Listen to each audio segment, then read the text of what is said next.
चलिए आज हम बात करते हैं types of heat of reactions की।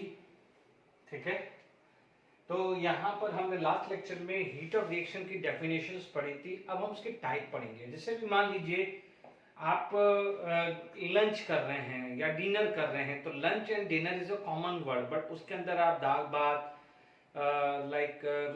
चपाती दाल या चपाती विद वेजिटेबल्स कुछ खाते हैं, तो वो क्या हो जाता है, उसके टाइप हो जाते हैं। ठीक है, मैं दाल चावल खा रहा हूँ, मैं लंच ले रहा हूँ, मैं डिनर ले रहा हूँ। तो सिमिलरली हीट ऑफ रिएक्शन एक जनरल वर्ड है, एक कॉमन वर्ड है, यानी कहीं भी केमिकल रिएक्शंस हो रही है, हीट रिलीज या हीट एब्जॉर्ब हो रही है, इसका मतलब वो क्या है, हीट ऑफ रिएक्शन। बात समझ में आ गई? नो डाउट लास्ट लेक्चर में हमने ये भी पढ़ा था, factor affecting heat of reaction. यदि कांस्टेंट प्रेशर पे है तो उसे एंथैल्पी बोलेंगे, और कांस्टेंट वॉल्यूम पे है तो वो हम क्या बोलेंगे, internal energy change. But generally chemical reactions एक एटमॉस्फेरिक प्रेशर पे होती है, इसलिए अपन उसको जनरली एंथैल्पी ही बोलते हैं, ये भी ध्यान रखिएगा। ठीक है, तो चलिए अपन टाइम वेस्ट ना करें, हम स्टार्ट करते हैं। सबसे पहले जो कैटेगरी जो आती है उससे बोला जाता है हीट ऑफ फॉर्मेशंस। देखिए हीट ऑफ फॉर्मेशन, या आप इसको ये भी बोल सकते हैं एंथैल्पी ऑफ फॉर्मेशंस भी बोल सकते हैं, या you can say enthalpy of formation, enthalpy of formations भी कह सकते हैं। The representation is like this, और even you can write like this also, कोई भी वे है। F stand for the formation. ठीक है, इसका ध्यान रखिएगा, इसका डेफिनेशंस आपको ध्यान रखना है। ठीक है, बिल्कुल सिंपल है। It is the amount of energy, it is amount of heat released और एब्जॉर्ब। जनरली तो मैक्सिमम जब भी कोई भी फॉर्मेशंस रिएक्शंस होती है तो रिलीज ही होती है, but there are the few cases जहां पर एंडोथर्मिक है, बट स्टिल उसको क्या बोलते हैं, फॉर्मेशन बोलते हैं। तो वो थोड़ा देख लेते हैं। It is the amount of heat released और एब्सॉर्ब व्हेन 1 मोल ऑफ, ध्यान रखना है, ये ध्यान रखना है, when 1 mole of compound is formed when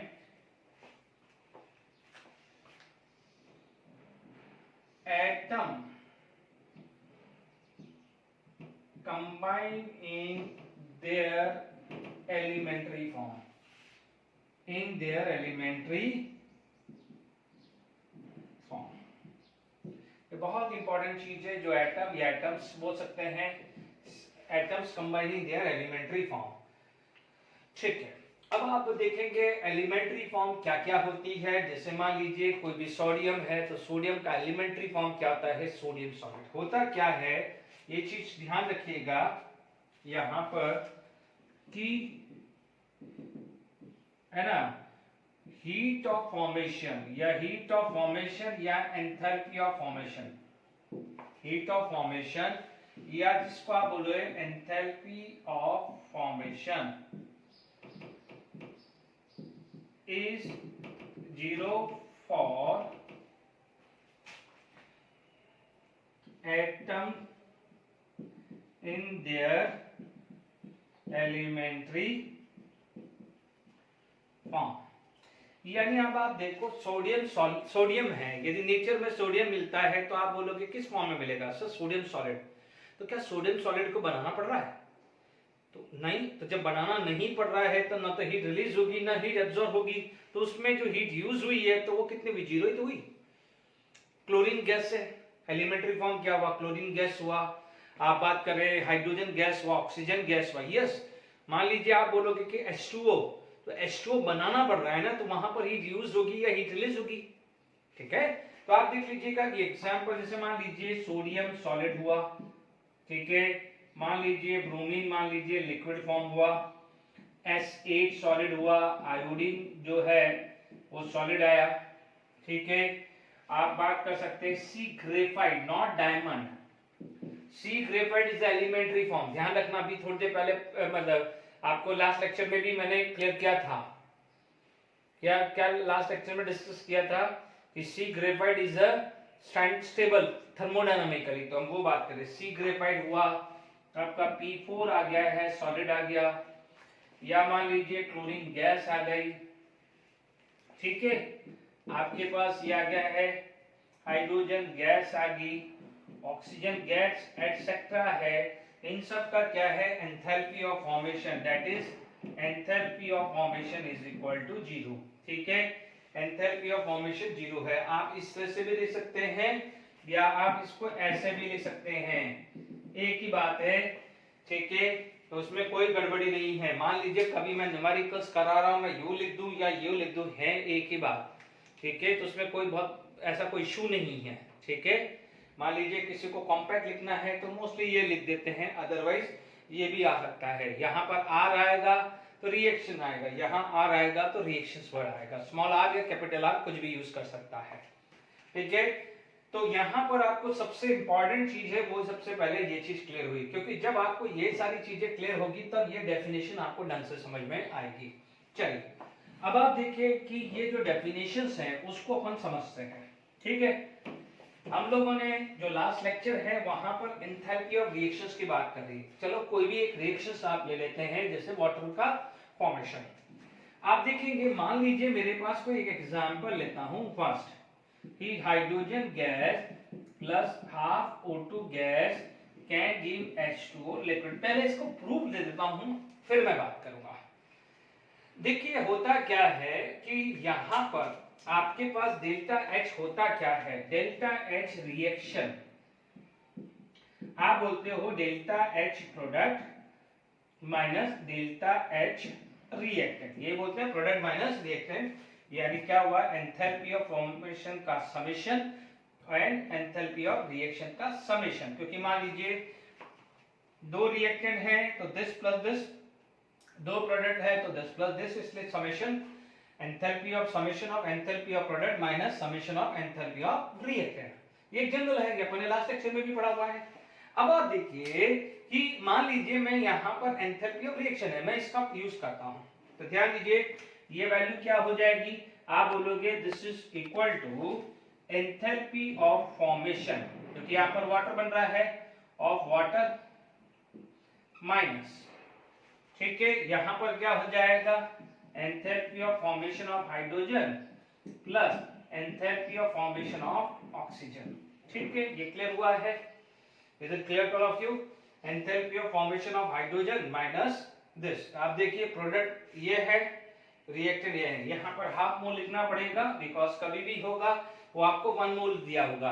in short आपके पास फॉर्मूला क्या हो गया है कि यहाँ पर आप लिख सकते हैं enthalpy of reaction is equal to enthalpies of formation of products minus enthalpy of formation of reactant, product minus reactant, है ना। reactants लिख देते हैं, एक से ज्यादा भी हुआ तो enthalpy of product minus enthalpy of reactant, ठीक है।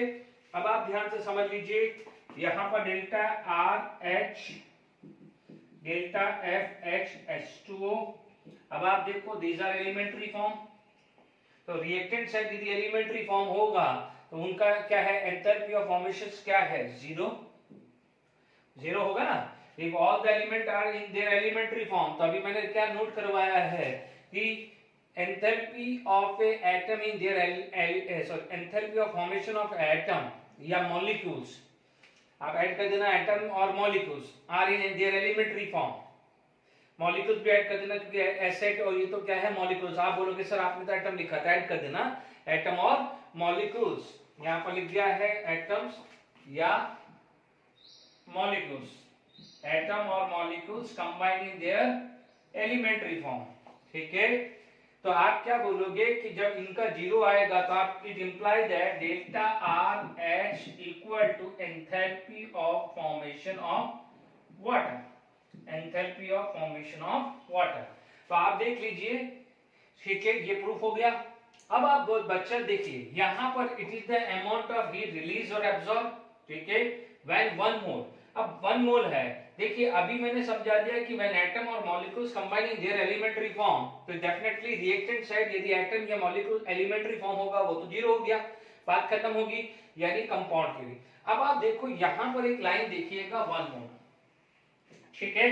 अब आप देखो इसी को ही बैठे बैठे मैं क्या करता हूं, चेंज करता हूं। मैं यहां पर क्या करता हूं, मेरी रिएक्शंस को ये 2 कर देता हूं, मेरी रिएक्शन को ये 1 कर देता हूं, मेरी रिएक्शंस को ये 2 कर देता हूं। तो जब ये 2 आएगा तो ये 2 टाइम्स हो जाएगा, क्योंकि ये 2 मोल्स 2 टाइम्स हुआ, तो ये भी कितना हो जाएगा 2 टाइम्स, और ये क्या हो जाएगा 1 टाइम, ठीक है। ये तो 1 टाइम है, बट क्योंकि ये तो जीरो है तो ये साइड जीरो हुआ, बट यहाँ पर क्या हो जाएगा 2 आएगा।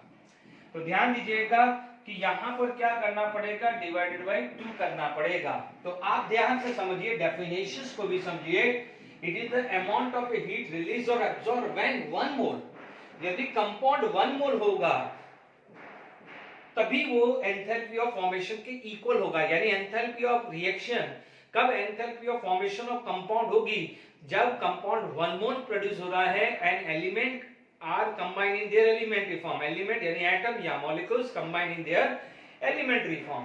तो क्लियर हो गया, it is the amount of the heat released और एब्सॉर्ब, ये हम एंथैल्पी ऑफ रिएक्शन या हीट ऑफ रिएक्शन बोलते थे when 1 mole of compound is formed when atom or molecule combine in their elementary form. Is it clear to all of you? आपको 1 मोल और 2 मोल में क्या डिफरेंस है वो समझा दिया है। क्वेश्चन पूछा जा सकता है, जैसे मान लीजिए आपके पास ये क्लियर हुआ है, मैं अभी इसके न्यूमेरिकल्स कराऊंगा तो आपको समझ में आएगा। तो पहला टाइप एंथैल्पी ऑफ फॉर्मेशंस में ये क्लियर हुआ कि नहीं हुआ। Is it clear to all of you? तो आपको ध्यान रखना है, सबसे पहले कंपाउंड 1 मोल प्रोड्यूस हुआ है या नहीं हुआ है। अब देखिए इसमें अभी मैं बात करूं, क्वेश्चंस आपके पास आ जाए कि कौन सी रिएक्शन एंथैल्पी ऑफ फॉर्मेशन है, या ऐसा क्वेश्चन पूछा जाएगा in which of the following reaction enthalpy of reaction. अब आप देखो मैं एंथैल्पी ऑफ रिएक्शन बोलूं या हीट ऑफ रिएक्शन बोलूं तो सेम ही टर्मिनोलॉजी है। ध्यान रखना है कि heat of reaction constant volume पे होगा तभी आप चेंज इन इंटरनल एनर्जी बोलोगे, जो बहुत बहुत फ्यू केसेस है। Is it clear? मोस्टली जो केसेस आते हैं वो होती है कांस्टेंट प्रेशर पे, इसलिए हीट ऑफ रिएक्शंस को आप एंथैल्पी ऑफ रिएक्शंस बोल सकते हैं। 99.999% रिएक्शंस यही होती है। डन?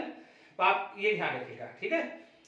अब यहां पर आपसे पूछा जाएगा कि in which of the following case enthalpy of reaction equal to enthalpy of formation, ठीक है।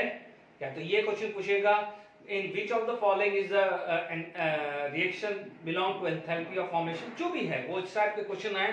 तो अब आप देखिए यहां पर कुछ मेरे पास आ गया है कि मान लीजिए मेरे पास रिएक्शंस आ गई कि H2 plus Cl2 are going to give to HCl, ये गैस, ये गैस, ये गैस। सेकेंड रिएक्शन मेरे पास आ गई C graphite plus O2 gas can give CO2 gas. Third मान लीजिए मेरे पास क्या है, C diamond plus O2 gas can give CO2 gas. मान लीजिए मेरे पास ये फोर्थ रिएक्शन आ गई, CO gas plus half O2 gas can give CO2 gas हुआ। ओके, मान लीजिए यहां पर आपके पास आ गया कि N2 plus 3/2 H2 can give NH3 gas, ये गैस, ये गैस, और यहाँ हाफ N2 आ गया। ये कुछ एग्जांपल्स लिए हैं, बहुत सारे एग्जांपल्स आ सकते हैं। तो क्या क्या देखना है, सबसे पहले आपको देखो इस ट्रिक में है, आप सबसे पहले देखोगे कि जिस कंपाउंड का पूछा है वो 1 मोल होना चाहिए, ये 1 मोल नहीं है, तो यानी ये क्या हो जाएगा, यहाँ पर this does not equal to enthalpy of formation of HCl, ये इक्वल नहीं होगी, ठीक है। और मान लीजिए बोलेंगे कि नहीं होगी तो क्या रिलेशन होगा, यदि ये नहीं है तो फिर क्या होगा, एंथैल्पी ऑफ 2 डिवाइडेड बाय ये आएगा।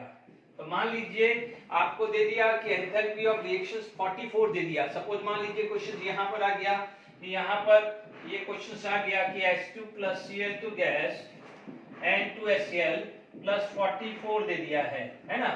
मान लीजिए किलो कैलोरी दे दिया है, एक रैंडमली वैल्यू है, मुझे नहीं पता, मैंने तो 44 दे दिया क्योंकि डिवाइड करना आसान है। देखो प्रोडक्ट साइड है तो इसका मतलब रिलीज है, तो मैं इसको क्या लिख सकता हूं कि delta R H equal to -44 kilo calorie, -44 kilo calorie. But मान लीजिए आपसे पूछा जाए कि what is the enthalpy of formation, तो मेक श्योर ये नहीं है, यहाँ पर 2 मोल कंपाउंड आ रहा है, तो यहाँ पर डेल्टा एफ एच HCl जो आएगा दिस इज -44/2, यानी -44/2 this is equal to -22 kilo calorie. तो ये खास कर ध्यान रखना है, तो ध्यान दीजिएगा this is not a formation reaction, ठीक है, तो ये फॉर्मेशन रिएक्शंस नहीं है। अब आप देखिए यहाँ पर 1 मोल है, यस यहाँ पर भी क्लियर हुआ, 1 मोल क्लियर है, बट एंड एलिमेंट्री फॉर्म है, तो यस यहाँ पर आपके पास जो है ये क्वेश्चन आई होप नोट कर लिया होगा, ठीक है। इस वाले केस के अंदर भी क्या होगा कि आपके पास ये फॉर्मेशन रिएक्शंस है, ठीक है, यहाँ पर आपके पास ये आ गया है फॉर्मेशंस आ गया है, डन, ये प्योरली फॉर्मेशन रिएक्शन है। अब आप देखो 1 मोल प्रोड्यूस है, कोई दिक्कत नहीं, ये क्या है सी डायमंड है, तो ये फॉर्मेशन रिएक्शन नहीं आएगी।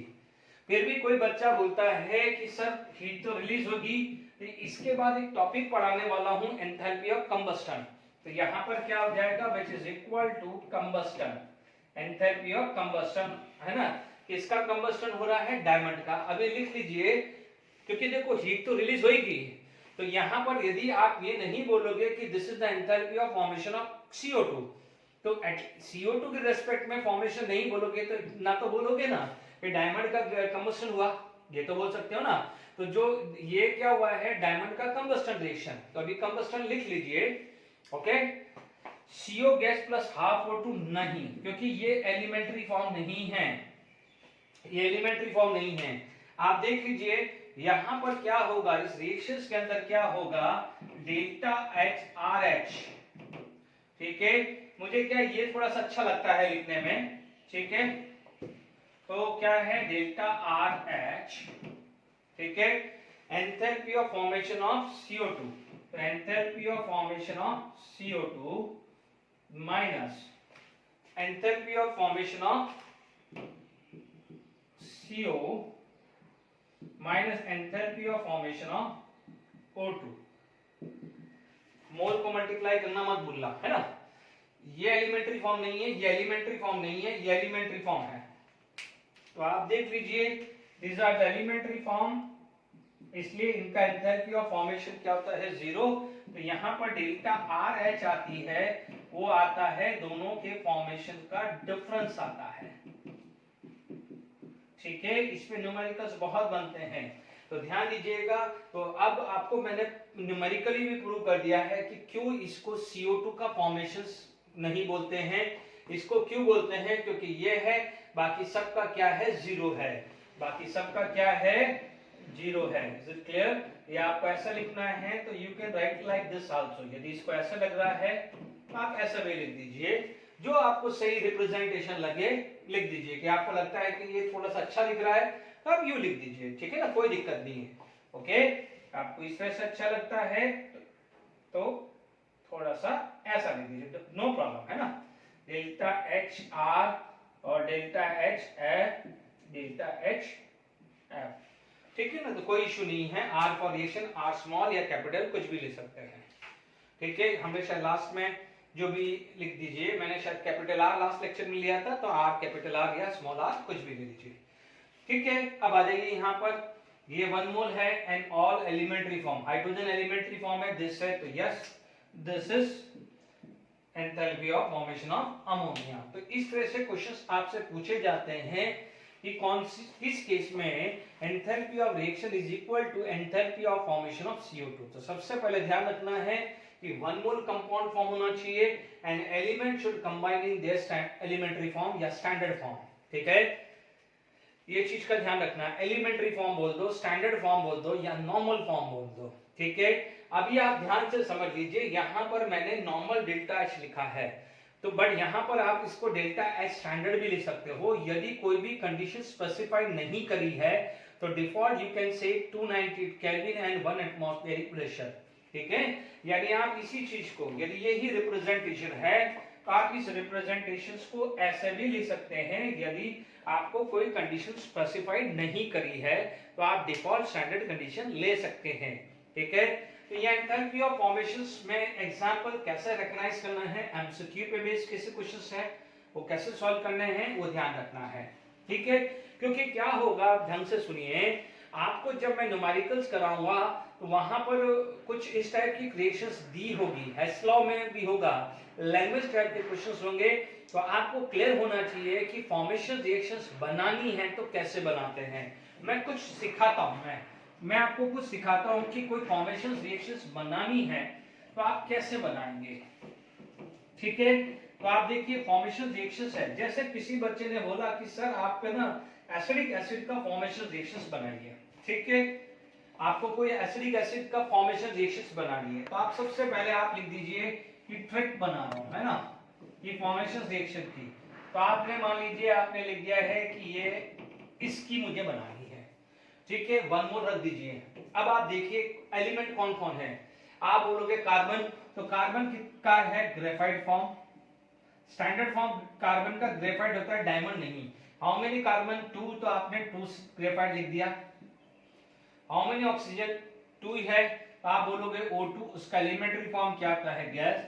हाइड्रोजन कितना है, H2 है, तो ये आएगा। तो दिस बिकम, एंड यहां पर क्या हो जाएगा, enthalpy of reaction equal to enthalpy of formation. Is it clear? यानी यहां पर जो भी हीट रिलीज हुई है it is equal to enthalpy of formation of CH3COH। एक और ले लेते हैं कि सपोज मान लीजिए H2SO4 है, तो आप मान लीजिए यहाँ H2SO4 है। आपने ये भी पढ़ा है कि SO3 gas plus H2O liquid can also form H2SO4, but वो फॉर्मेशन ऑफ H2SO4 रिएक्शन नहीं है। आपने सबसे पहले 1 मोल देखा, आपने सबसे पहले क्या देखा, 1 मोल। एलिमेंट कौन कौन से है, हाइड्रोजन गैस, देखो सल्फर प्लस ऑक्सीजन, ये 2, देखो ऐसा भी लिखा सकता है या ऐसा भी लिखा सकता है। ठीक है, आप है ना, आपको ऑप्शन में देखना है। ठीक है, तो ये आपको ऐसा भी लिख सकते हैं या इसको ऐसा भी लिख सकते हैं कि H2 gas plus sulphur solid plus 2O2 gas can give H2SO4। ठीक है, ये चीज क्लियर होगी कि नहीं होगी? ये एलिमेंट्री फॉर्म है तो इनका क्या होगा, enthalpy of formation 0। That's why यहां पर क्या आ जाएगा, enthalpy of reaction equal to enthalpy of formation of H2SO4। Is it clear? I hope मैंने ये 2 एग्जांपल देकर ट्रिक सिखा दी। ठीक है, अब आप देखिए कि यहां पर जनरली जितने भी फॉर्मेशन है वहां पर हीट रिलीज हुई है। ठीक है, अब यहां पर देखिए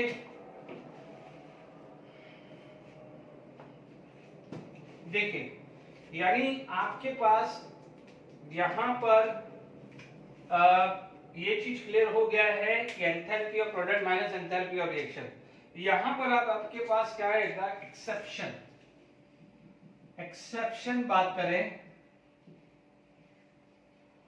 ठीक है, यहां पर घर का फोन याद रख लीजिएगा कि यहां पर क्या है, एंथैल्पी ऑफ फॉर्मेशन इसमें पॉजिटिव है यानी एंडोथर्मिक, बाकी जो इससे पहले वाले क्या आते हैं एक्सोथर्मिक, क्योंकि मैंने वहां नहीं लिखा, सेल्फ अंडरस्टूड है, क्योंकि जब भी कोई भी कंपाउंड बनता है तो हीट रिलीज होती है और कंपाउंड ब्रेक होता है तो हीट एब्जॉर्ब होती है। ये लास्ट लेक्चर में डिस्कस किया था। If it is a decomposition या dissociation reaction तो it is heat required, but whenever there is a formation heat release। but मैंने ये भी बोला था कि very few cases are there कि वहां पर एंथैल्पी ऑफ फॉर्मेशन पॉजिटिव होती है, वो केस याद रखना, घर का फोन याद रख लीजिए ज्यादातर। ठीक है, ज्यादातर याद रख लीजिए। एग्जाम्पल यहाँ पर 1 आ गया है कि nitrogen combined with oxygen gas. ठीक है, अब वो N2O बना रहा है या NO बना रहा है, N2O3 बना रहा है या NO2 या N2O4 बना रहा है या N2O5 बना रहा है, सब होगा। दूसरा केस है, ध्यान रखना है बैलेंस करने के बाद 1 मोल ही रखना है, बाकी यहां कुछ भी बैलेंस करो क्योंकि यहां पर कोई भी मोल होगा फर्क नहीं पड़ेगा, because enthalpy of formation of element in the standard form is 0। यहाँ पर आप बोल सकते हैं कि N2 plus Cl2 are going to be form NCl3, ठीक है, ये गैसेस, ठीक है, ये आ जाएगा 3/2, ये 1/2, एक और आ सकता है 1/2 N2 gas plus 3/2 F2 gas can give NF3, ठीक है। फोर्थ केस आ सकता है कि O2 plus F2 give OF2 या O2F2, ठीक है, मैं OF2 लिख देता हूं, O2F2 के लिए भी आ सकता है, तो हाफ O2 आ गया, डन। ये सब में एंडोथर्मिक है, ठीक है।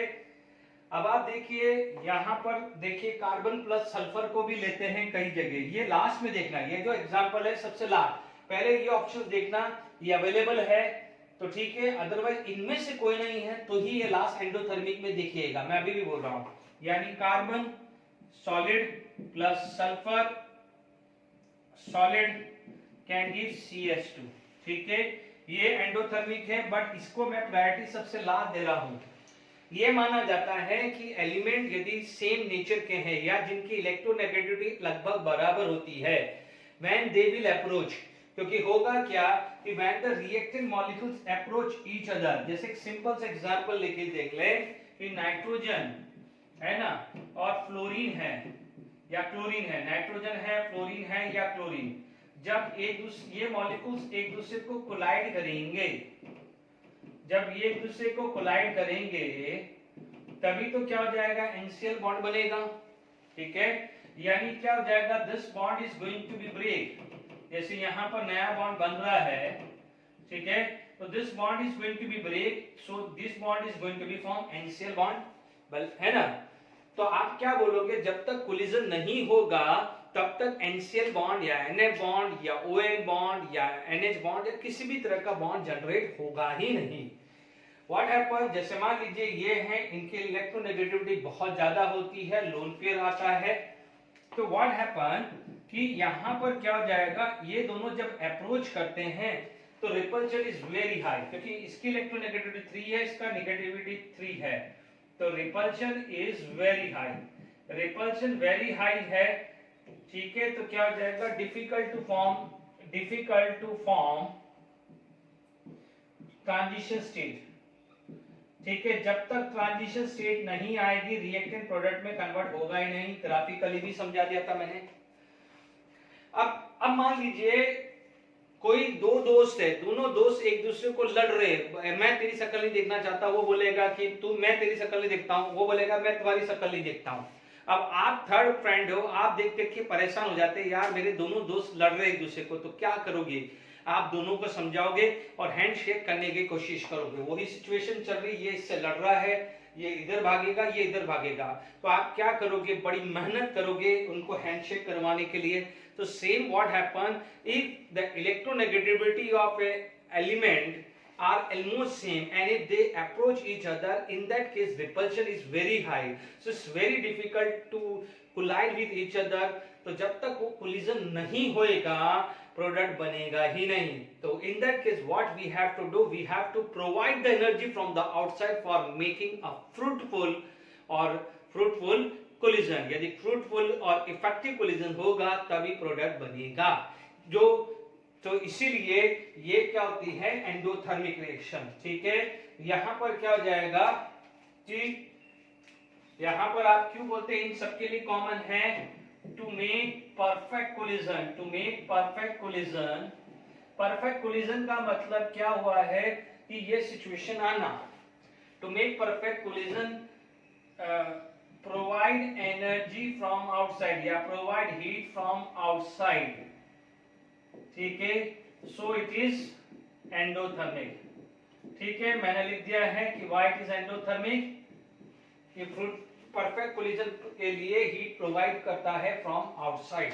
ये क्वेश्चंस पूछेंगे, ये आएगा, ये क्वेश्चन आ जाएगा, which of the following is endothermic, या in which of the following heat of formation या enthalpy of formation is negative, तो जनरली जितने भी फॉर्मेशन है उसमें नेगेटिव ही होता है, बट ये भी पूछा जाएगा in which of the following case enthalpy of formation या heat of formation is positive.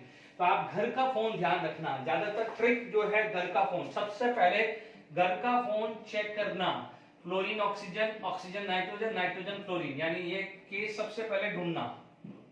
उसके बाद नाइट्रोजन क्लोरीन, नाइट्रोजन और क्लोरीन की इलेक्ट्रोनेगेटिविटी 3 है, कार्बन और सल्फर की इलेक्ट्रोनेगेटिविटी 2.8 है, ठीक है। तो फिर ये घर का फोन, उसके बाद ये दोनों चाहना, ठीक है। इनमें केसेस में ही काम हो जाएगा आपका मोस्टली, ठीक है। अब मान लीजिए इन दोनों में से ये दोनों दिया हुआ है, तो फिर प्रायोरिटी इसको दे देना, क्योंकि इसकी इलेक्ट्रोनेगेटिविटी 4 है, इसकी 3 है, जबकि इन दोनों की 3 है। मान लीजिए ये नहीं है, ये नहीं है, ये नहीं है, इन दोनों में है, और आप ये बोलोगे कि सर ने तो दोनों एग्जाम्पल दिया था, वैसे तो देगा नहीं, वैसे तो नहीं देगा, ठीक है। फिर आप इस पे चले जाना, क्योंकि इन दोनों की इलेक्ट्रोनेगेटिविटी 3 है, ठीक है। ये ध्यान रखना। ये अज्यूम किया जाता है कि यदि मॉलिक्यूल्स की या इलेक्ट्रोनेगेटिविटी ऑलमोस्ट सेम है, वहां पर we have to provide the energy from the outside for making perfect collision, so the reactant get convert into product. ये ध्यान रखिएगा, ठीक है। तो आपको यहां तक समझ में आ गया होगा, ठीक है। तो आपको यहां पर जो मैंने एंथैल्पी ऑफ फॉर्मेशंस के बारे में बता दिया कि generally it is negative, but in not in each case, there are the few case in which the enthalpy of formation is positive, ठीक है। तो आपको घर का फोन याद रखना है, otherwise nitrogen chlorine and carbon sulphur, ठीक है। अब देखिए यहां पर एक मान लीजिए इससे फॉर्मूला जो जनरेट हुआ है वो आप लिख ले कि सपोज ये मॉलिक्यूल्स हैं, ये B can give C plus D, ठीक है। ध्यान रखना है एंथैल्पी ऑफ फॉर्मेशन की unit kilo joule per mole या किलो कैलोरी पर मोल होगी। किलो जूल की जगह जूल, किलो कैलोरी की जगह कैलोरी भी दे सकता है। यहां पर क्या जाएगा, enthalpy of reaction equal to enthalpy of formation of C mole plus D enthalpy of formation of D, ठीक है। Bracket close minus A enthalpy of formation, देखो बात, enthalpy of formation of A plus B time enthalpy of formation of B, ये आएगा। Is it clear to all of you? आई बात में आपको। अब इस पे ये फॉर्मूला जो मैंने एक बार लिखाया क्या है, मैंने यही तो लिखा हुआ है आपको, this is summation enthalpy of formation of product minus summation of enthalpy of formation of reactant, enthalpy of formation of product minus enthalpy of formation of reactant, ठीक है। ओके, ध्यान रखिएगा, ठीक है। मैं किसी भी तरह से रिप्रेजेंटेशन कर सकता हूं, F फॉर फॉर्मेशन और R फॉर रिएक्शन, याद रखना। अब ये चक्कर में मत रखना यहां लिखो या यहां लिखो, जो भी मर्जी पड़े, जहां पे रिप्रेजेंटेशन आ जाता है। अब इसमें बेस न्यूमेरिकल्स कुछ लिख लेते हैं, कर लेते हैं। चलिए फटाफट से न्यूमेरिकल्स करते हैं। एंथैल्पी ऑफ फॉर्मेशंस पे calculate delta H standard for these reactions given the enthalpy of formation of F2O3 and Al2O3 are this। बिल्कुल सिंपल है, कोई ज्यादा दिमाग नहीं लगाना है। आप सॉल्यूशन में क्या लिखोगे, delta R H equal to, अब मैं डायरेक्टली फॉर्मूला लिख देता हूं, आपको क्या लिखोगे, 2 times enthalpy of formations of Fe plus वहां पर 1 times of enthalpy of formations of Al2O3 bracket close, this is the total enthalpy of formation of product side, minus यहां पर आ जाएगा 2 time enthalpy of formation of Al plus enthalpy of formation of Fe2O3, ये आ गया है। अब आप देख लीजिए, आपको दिया है इसका और इसका गिवन है, इसका और इसका गिवन नहीं है, बट दिमाग लगा दीजिए, these are the elementary form, तो उसका तो जीरो ही होता है ना। तब आप देखेंगे यहां पर आपके पास डेल्टा आर एच, ये तो जीरो हो गया है, this is going to be zero, these are the elementary form. तो अब आप देखिए Al2O3 का कितना है, माइनस 399.1, ठीक है। माइनस आएगा, क्योंकि ये माइनस आएगा, उधर क्या है, माइनस 196.5, ठीक है। फटाफट से टोटल कर लेते हैं कि 399.1 माइनस 196.5, ये वैल्यू आ रही है -202.6 किलो कैलोरी। कितना आसान है, बिल्कुल दिमाग नहीं लगाना है। Is it clear to all of you? अब आप देखो, अब मैं जो आपको क्वेश्चन दे रहा हूं तो उसमें एक लैंग्वेज वाला क्वेश्चन है। आप देखेंगे यहां पर लिखा है enthalpy of formation of CH4। देखिए इसमें इक्वेशन गिवन है, इसमें इक्वेशन गिवन नहीं है। मैं अभी आपको क्वेश्चंस करा रहा हूं एंथैल्पी ऑफ फॉर्मेशन, तो जब मैं कंबस्टन रिएक्शंस करा दूंगा तो कंबस्टन वाले क्वेश्चन भी बनाऊंगा, ठीक है। अब आप देखिए यहां पर CH4, तो सबसे पहले आपको रिकॉग्नाइज करना है, क्योंकि देखिए the enthalpy of formation at constant pressure दिया है। ये एंथैल्पी वर्ड नहीं भी लिखता तो इसकी जगह हीट भी लिख देता, the heat of formation of CH4 at constant pressure. इसका मतलब डेल्टा एच दिया है and what will be the heat of formation at constant volume, ठीक है। नो डाउट हमने केमिकल रिएक्शंस पढ़ा था delta H equal to delta U plus delta NRT. वहां पर हमें जनरली न्यूमेरिकल जो बैलेंस इक्वेशन है गिवन दी हुई थी। अब हम ये प्रैक्टिस कर रहे हैं कि इक्वेशन नहीं दी हुई है तो हमको कैसे बनाना है। आपको मीथेन दे दिया है, मीथेन गैस आपको दे दिया है, आपने लिख दिया, बट आपको पता है यहाँ पर एक वर्ड लिख दिया है फॉर्मेशन, उसके लिए कंपलसरी है यहाँ पर 1 मोल, कंपाउंड का 1 मोल होना चाहिए, an element should combine in the standard form. तो वो क्या हो जाएगा, C graphite plus 2H2 gas. Is it clear? आ गया है ना। अब आप देखो यहाँ पर क्या है, डेल्टा एन की वैल्यू कितनी आ गई है, 1 - 2 it is equal to -1। Delta N -1 आ गया। अब तो आसान हो गया है आपका। यहाँ ये क्वेश्चंस का ये सबसे जो इंपॉर्टेंट पार्ट है वो बैलेंस इक्वेशन। यदि आपने ये इक्वेशन ही नहीं लिख पाए तो क्वेश्चन तो वैसे ही रॉन्ग होगा, ठीक है। भले आपको फॉर्मूला पता है delta H equal to delta U plus delta NRT. अब तो आसान हो गया है, delta H equal to delta U plus delta NRT, ठीक है। डेल्टा एच कितना है, -75.83। डेल्टा यू आपको निकालना है। डेल्टा एन कितना है, -1। आर की वैल्यू -1, आर की वैल्यू 8.314 डिवाइडेड बाय 1000 करना है। क्यों? क्योंकि किलो जूल है, यहाँ किलो जूल है तो आर भी किलो जूल में चाहिए। अब टेम्परेचर यहाँ पर 300 केल्विन दिया है तो आप 300 केल्विन लीजिए।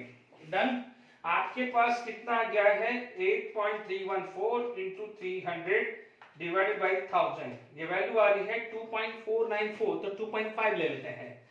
तो यहाँ आ जाएगा डेल्टा यू -2.5 ले लेते हैं, -75.83।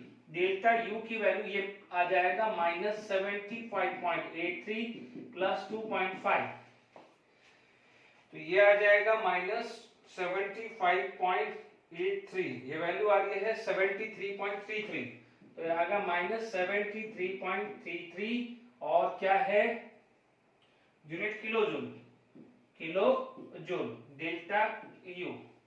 Is it clear to all of you? तो आपके पास इस टाइप के जो है वो दो न्यूमेरिकल्स अपन ने ये कर लिए हैं। तो आप देख लीजिए आराम से, सिंपल से है। एक आध न्यूमेरिकल्स और करते हैं, ठीक है।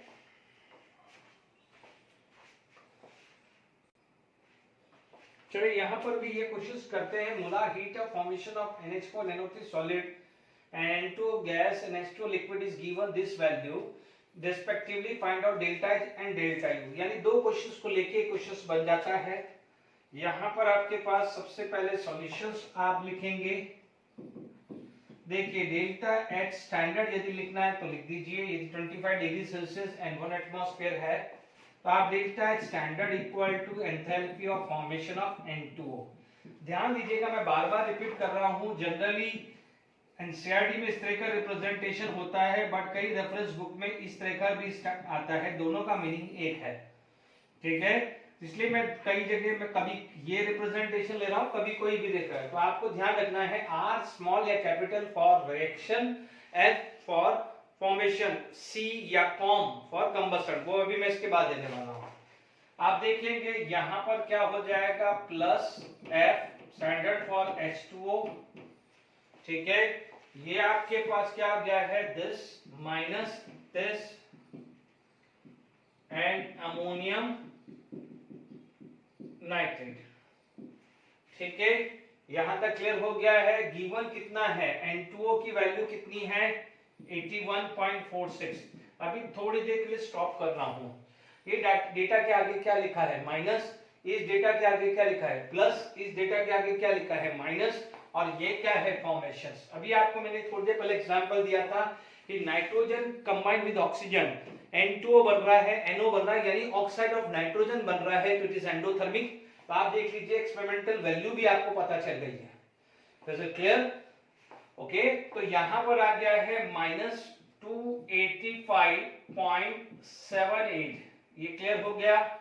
माइनस अमोनियम नाइट्रेट कितना है ये, तो -367.5 ये आ गया है।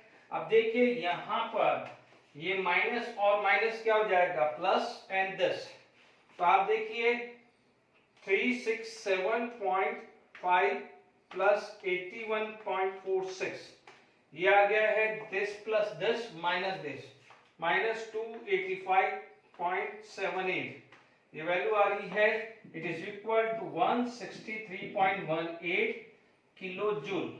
ठीक है, this is the value of delta H, है ना स्टैंडर्ड। अब delta H equal to delta U plus delta NRT होता है।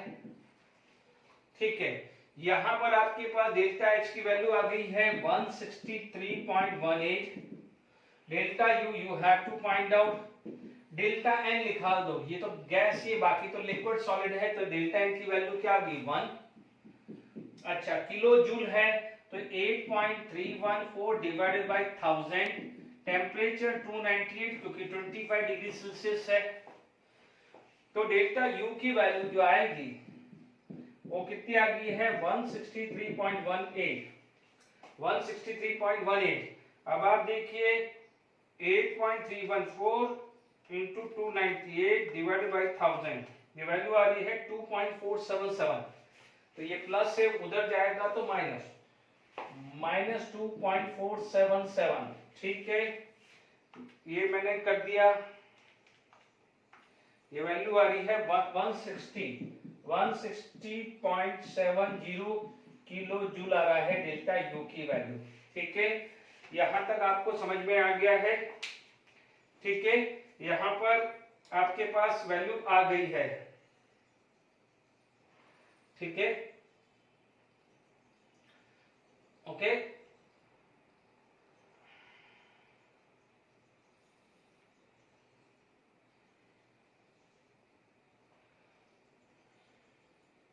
यहाँ कुछ लोचा हो रहा है, ये H2 है, हमने बैलेंस 2 नहीं किया है, ये 2 टाइम्स आएगा तो ये गड़बड़ होगा। यहाँ पर प्लीज करेक्ट कर लीजिए, यहाँ पर 163.18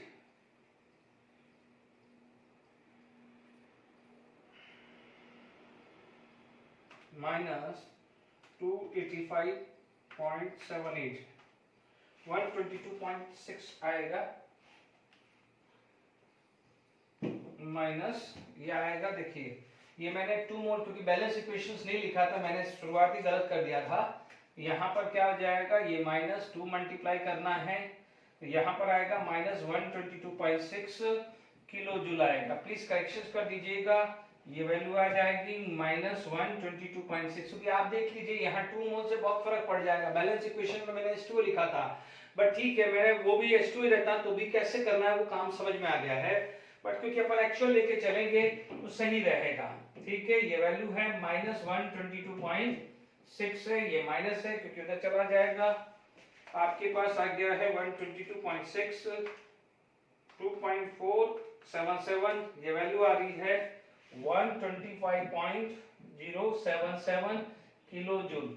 ठीक है, ये माइनस आ गया है, प्लीज ध्यान दीजिएगा, ये 2 बैलेंस इक्वेशंस में कर लीजिएगा। Is it clear to all of you?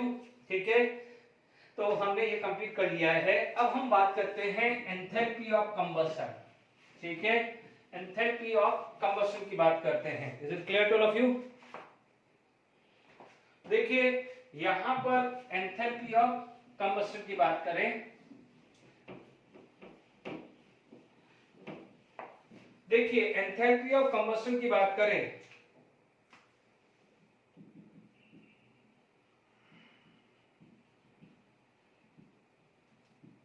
ठीक है, इसको डेल्टा सी एक्स से भी इंडिकेट करते हैं, डेल्टा कॉम एक्स से भी आ सकता है, या डेल्टा एच कॉम भी आ सकता है।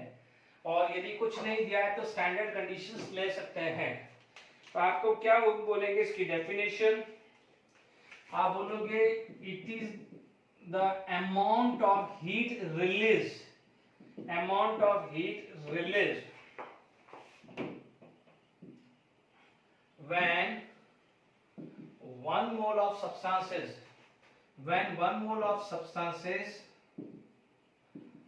completely, not partially, completely burn, या तो बर्न हो जाए या उसको क्या बोल रहे हैं, oxidise in presence of excess oxygen, यानी ऑक्सीजन एक्सेस होगा। ठीक है, तो it is the amount of heat release. ध्यान दीजिएगा फॉर्मेशन में रिलीज और एब्जॉर्ब दोनों लिख रहे थे।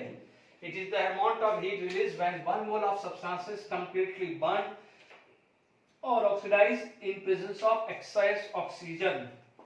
ठीक है, ये लिखेंगे it is always exothermic, it is always exothermic, क्योंकि कई बार पूछा जाएगा in which of the following it is exothermic, तो सबसे पहले देख लेना कंबस्टन रिएक्शन।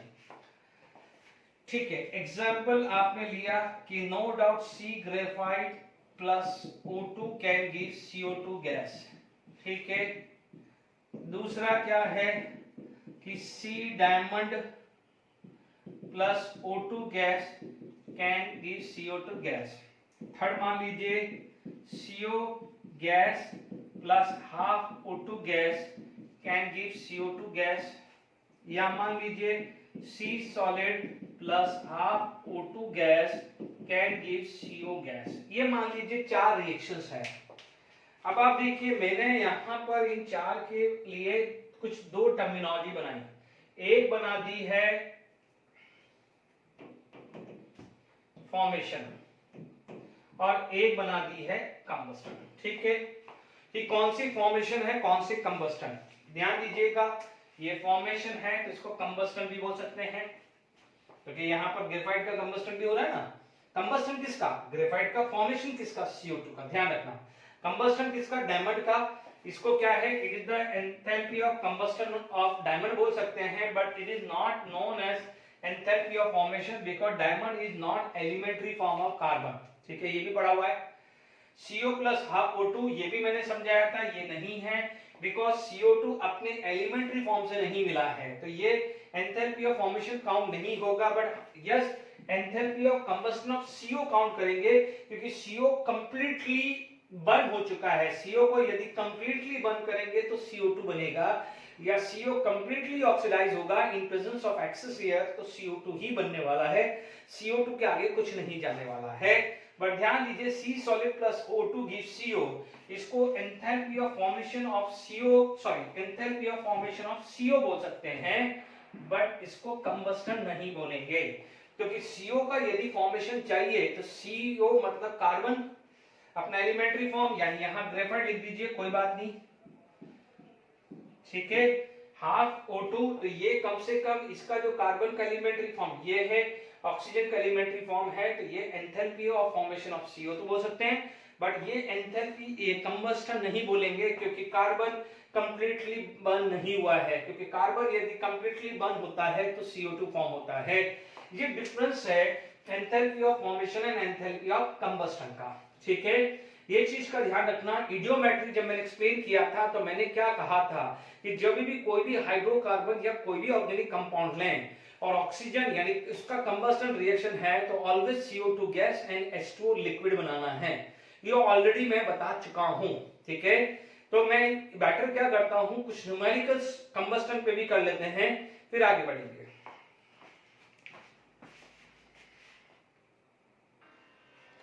चलिए यहाँ पर क्वेश्चंस करते हैं। आज के लेक्चर में 1-2 क्वेश्चंस हो जाएंगे, फिर मैं जैसे जैसे नेक्स्ट लेक्चर में होगा तो उसकी प्रैक्टिस कराता रहूंगा, है ना। जितना पुनः 1-2 न्यूमेरिकल जितने भी होता है वो कर लेंगे, है ना। The standard molar heat of formation of ethane, तो हमेशा ध्यान रखना है तो आपको दिया हुआ है कंबस्टन, क्या दिया हुआ है, कंबस्टन। तो आप देखेंगे इथेन क्या है, C2H6 गैस, आपको कंबस्टन है तो O2 गैस क्या बना देगा, वो CO2 gas NH2O liquid, CO2 gas NH2O liquid बना देगा।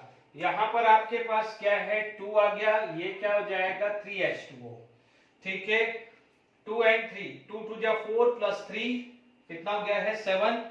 यहां पर 7/2 है, गलती से भी यहां 1 मोल ही रखना है क्योंकि एंथैल्पी ऑफ कंबस्टन 1 मोल रखना है। याद रखिए, it is the amount of heat release when 1 mole of a substance is completely burn और completely oxidised in excess of oxygen, ठीक है। इसीलिए सेफ्टी है। कोई बच्चा बोलेगा कि सर यहाँ 2 है, 2 लिखने में कोई दिक्कत नहीं है, बट आपको बाद में एंड में जब जो टोटल आता है उसको डिवाइडेड बाय 2 करना मत भूलना, क्योंकि वो आपको मिलेगी heat of combustion for 2 mole, but निकालनी जब एंथैल्पी निकालनी है तो पर मोल आएगा, हमेशा ध्यान रखना है मोलार हीट ऑफ कंबस्टन। तो अब आप देख लीजिए ये है क्या, ये आपने जनरली लिख दिया है कि आप इक्वेशंस लिखते थे एंथैल्पी ऑफ रिएक्शंस, क्या लिखते थे, summation of enthalpy of formation of product minus summation of enthalpy of formation of reactant, enthalpy of formation of reactant आप लिखते थे। Is it clear to all of you? यही formula है, वही use कर रहे हैं, क्योंकि ये रिएक्शन कंबस्टन है तो इसको आपको क्या लिखना पड़ेगा, कंबस्टन। क्या लिखना पड़ेगा, कंबस्टन, क्योंकि ये reaction is a general term, अभी तक जनरल टर्म है। तो अब आप देखिए 2 time enthalpy of formation of CO2 plus 3 time enthalpy of formation of H2O, ये ब्रैकेट क्लोज हो गया, ठीक है, माइनस, अब आप देखिए ये गैस है तो यहां पर ब्रैकेट आ जाएगा enthalpy of formation of C2H6, ठीक है। O2 में छोड़ देता हूं क्योंकि O2 एलिमेंट्री फॉर्म है तो उसका क्या होगा, एंथैल्पी ऑफ फॉर्मेशन 0 आएगा, ठीक है। अब आप देखिए यहां पर जो वैल्यू क्या क्या गिवन है, ठीक है, आप देखेंगे इथेन का -21.1 है, पहले आप CO2 ले लेते हैं, CO2 का -94, तो 2 इंटू -94.1 करिए प्लस 3 टाइम्स ऑफ -68.3 करना है, ठीक है, ब्रैकेट क्लोज कर दीजिए, माइनस C2H6 का कितना होता है, -21.1 आ जाता है, इट इज इक्वल टू, तो आप देख लीजिए यहां पर आएगा 94.1 इंटू 2, ये वैल्यू आ गई है -188.2, ठीक है, 68.3 इंटू 3, ये आ गया है -204.9, ठीक है, माइनस माइनस प्लस 21.1, ठीक है। इसमें आप क्या कर सकते हैं, प्लस 188.2 माइनस 21.1, ये वैल्यू आ रही है 372, चेक कर लीजिएगा, ये आ रही है 372, ठीक है। यूनिट क्या है, यहाँ पर किलो कैलोरी है, ठीक है। अब आप देखो ये आ गई है एंथैल्पी ऑफ कंबस्टन, इसमें क्या कर सकता है, ये डेटा देके एंथैल्पी ऑफ कंबस्टन और डेल्टा यू भी पूछ लेगा। यदि डेल्टा यू पूछेगा तो फिर तो यही हुआ delta H delta U plus delta NRT. Delta H आप निकाल चुके हो, डेल्टा एन कितना आ जाएगा, ध्यान दीजिएगा 2 माइनस 3.5, डेल्टा एन आ जाएगा 2 माइनस 3.5 यानी -1.5। सॉल्व कर देंगे, ये ऐसे न्यूमेरिकल्स बहुत करे हैं, ठीक है। तो यहां पर अपने पास ये सारी बात आई है, ठीक है। मैं इसमें क्योंकि न्यूमेरिकल्स और प्रैक्टिस करेंगे, एनसीईआरटी के भी करेंगे, नेक्स्ट लेक्चर में ही हो पाएगा, ठीक है। मैं चाह रहा हूं कि एक क्वेश्चंस और कैलोरीफिक वैल्यू करा दूं, तो जो थ्योरेटिकल चीजें हैं वो हम खत्म कर लें, बाकी जो न्यूमेरिकल चीज है तो वो आगे जैसे जैसे चैप्टर चलता रहेगा हम और प्रैक्टिस कर लेंगे, ठीक है। यहां पर एक वैल्यू, एक चीज आती है कैलोरीफिक वैल्यू या फ्यूल वैल्यू, कैलोरीफिक वैल्यू जिसको सीवी से भी बोलते हैं और फ्यूल वैल्यू, है ना, ज्यादातर कैलोरीफिक वैल्यू से आपको बोला जाता है। तो इसमें क्या होता है, जैसे अभी एंथैल्पी ऑफ कंबस्टन आपने 1 मोल के लिए निकाला है, ये 1 ग्राम के लिए निकलेगा, बस इतना फर्क है। ये क्या हो जाएगा, it is the amount of heat release ही बोलना पड़ेगा, क्योंकि enthalpy of combustion is always be negative. It is the amount of heat release when 1 gram of substances completely burn, क्योंकि फ्यूल के लिए, ये फ्यूल के लिए यूज आ रहा है तो बर्न ही लिखें। 1 gram of substances completely burn. Is it clear to all of you, यानी बर्न आएगा। तो ध्यान दीजिएगा यहाँ पर कैलोरीफिक वैल्यू जिसको आप CV से रिप्रेजेंट करते हैं, it is equal to enthalpy of combustion upon molecular weight या मॉलिक्यूलर मास लिख दीजिए, ठीक है। यानी ये आपको कैलोरीफिक वैल्यू आएगा। अब आप ये चीज का ध्यान रखना है कि किसी भी फ्यूल का मोर कैलोरीफिक वैल्यू जिसका कैलोरीफिक वैल्यू ज्यादा है, ठीक है ना, तो क्या होगा कि मोर एफिशिएंट फ्यूल आएगा, मोर एफिशिएंट फ्यूल आ जाएगा। ये ध्यान रखना है। कई बार आपसे क्वेश्चन आ सकता है कि कौन सा फ्यूल एफिशिएंट है, और एंथैल्पी ऑफ कंबस्टन मान लीजिए 4 फ्यूल का दे दिया ABCD, और ABCD का मॉलिक्यूलर मास भी दे दिया, तो आप क्या करोगे, चारों के डिवाइडेड मॉलिक्यूलर मास से कर देंगे, जिसका कैलोरीफिक वैल्यू ज्यादा होगा वो अच्छा फ्यूल होगा, ठीक है। चलिए ये वाले कैलोरीफिक वैल्यू का क्वेश्चन कर लेते हैं, ठीक। चलिए फटाफट से कैलोरीफिक वैल्यू क्वेश्चंस करते हैं। हीट ऑफ कंबस्टन दिया हुआ है kilojoule per, which of the two has a greater efficiency as a fuel per gram. पहले मैं बात कर लेता हूं मीथेन का कैलोरीफिक वैल्यू निकाला है, कितना दिया है 890.3 किलोजूल। CH4 का कितना होता है 16। सेकेंड, यदि मान लीजिए मैं ब्यूटेन का निकालता हूं, ब्यूटेन का कैलोरीफिक वैल्यू कितना दिया हुआ है, ब्यूटेन इज -2878.7।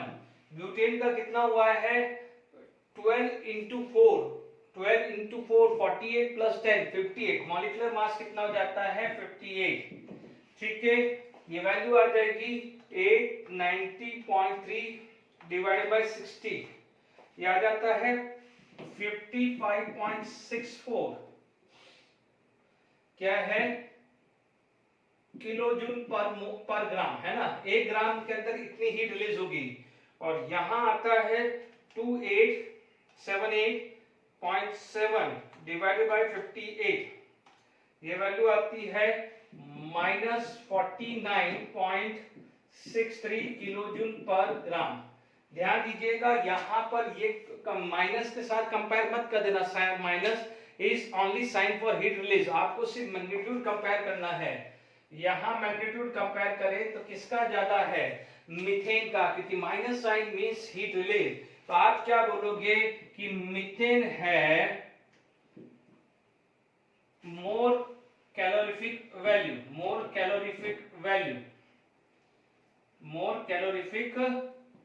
वैल्यू आपसे पूछा है हैज ग्रेटर एफिशिएंसी, किसकी एफिशिएंसी ज्यादा होगी, मीथेन की। Is it clear? तो आई होप यहां पर समझ में आ गया, ये वैल्यू ज्यादा है, ये नहीं, साइन के साथ नहीं करना क्योंकि हीट रिलीज मांगा है। तो यहाँ पर हीट रिलीज कितना हुआ 55.64, यहाँ पर हीट रिलीज कितना हुआ 49.63। तो अच्छा फ्यूल कौन कहलाएगा, मीथेन, क्योंकि हमें पर ग्राम निकालना है। क्योंकि यदि कैलोरीफिक वैल्यू का फॉर्मूला क्लियर नहीं है तो कोई बच्चा बोलेगा कि यार ये ज्यादा है तो ये अच्छा होगा, नहीं, ये 1 मोल का है, ये 1 मोल का है, हमें निकालना है 1 ग्राम का, ठीक है। ओके, तो आज के लिए ये काफी, नेक्स्ट लेक्चर में और डिफरेंट टाइप ऑफ रिएक्शंस करेंगे, और कुछ कंबस्टन और फॉर्मेशन के और करेंगे, क्वेश्चन न्यूमेरिकल सॉल्व करेंगे। Till then enjoy, thank you very much.